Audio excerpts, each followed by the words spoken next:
We've been talking about enrollment for 30 years, and we can keep talking about it, but we need to start moving somewhere with it. So let's start with the first step. And if that doesn't work, we'll move on to a next step. But what's really upsetting to me is the fact that Native Americans, along with horses and dogs, are the only ones with blood quantum. You can't determine someone's, if you're a full blood or whatever, by the way they used to do it in the past. Some did it by how you looked. I had a document on my desk that was from an animal biologist from the University of Minnesota that used hair samples, the thickness of hair, to determine blood quantum. It's something that we don't feel is right. That's why we're trying to do, number one, constitution reform under the Minnesota Chippewa Tribe. Bonjour, Anin. My name is Kathy Chavers. I'm the chairwoman of the Bois Forte band. I am also the president of the Minnesota Chippewa Tribe. 6 Minnesota Chippewa bands, or Ojibwe bands, are under the umbrella or organizational structure of the Minnesota Chippewa Tribe. The Minnesota Chippewa Tribe was established in 1934. The 6 bands then are each sovereign nations, but we meet as a unit quarterly concerning the tribal enrollment figures, which we have over 40,000 Minnesota Chippewa Tribe members total, and each band has their own enrollment figures. We develop ordinances, we meet with the state, we deal with different federal and local agencies. Changes to the Constitution are very difficult. The Constitution was developed not by Native Americans, but by the BIA and a non-Indian.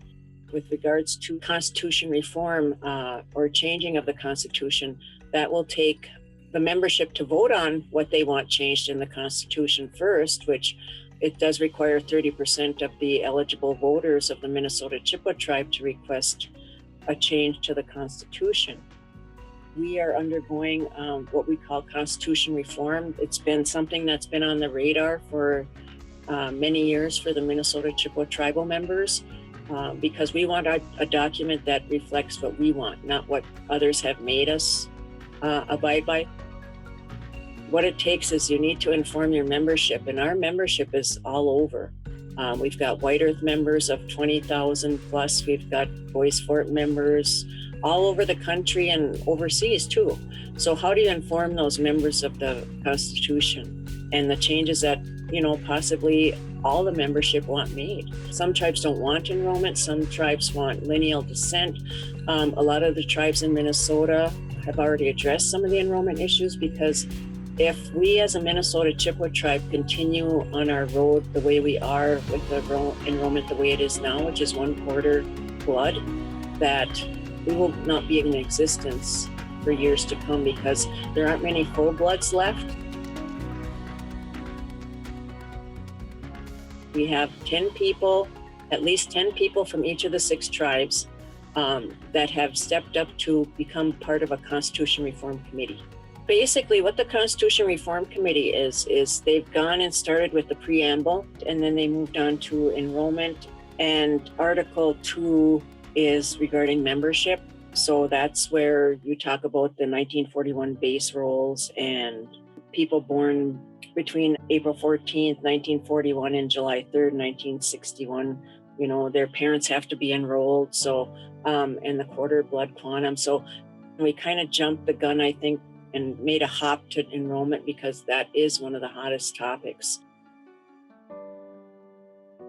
We didn't impose an enrollment on ourselves. It was imposed on us by the federal government, and actually a form of termination for us, if that's what we look at it as. So there's many laws that have gone through, like the Allotment Act, the termination era, all these other things that have happened. There's such a long history that has not been taught. Even myself, I know a lot of band members or tribal members that even don't know about our history and our culture because of the historical trauma from the boarding schools.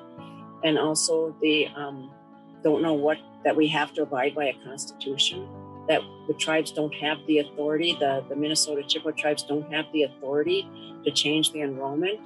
That needs to be done by the MCT, all the MCT members, not the individual bands. So it's very complicated. We need to educate our people, our children, we need to educate. We did ask about having a referendum on the enrollment issue. We want to know, do the tribal MCT members feel that the tribe should determine their own enrollment? Each tribe should determine their own enrollment. The discussion surrounding proposed and potential amendments to the MC Constitution continues. A referendum is asking current members whether they want to vote to allow the 6 sovereign bands to determine tribal membership of their own band for themselves, possibly through band enrollment ordinances.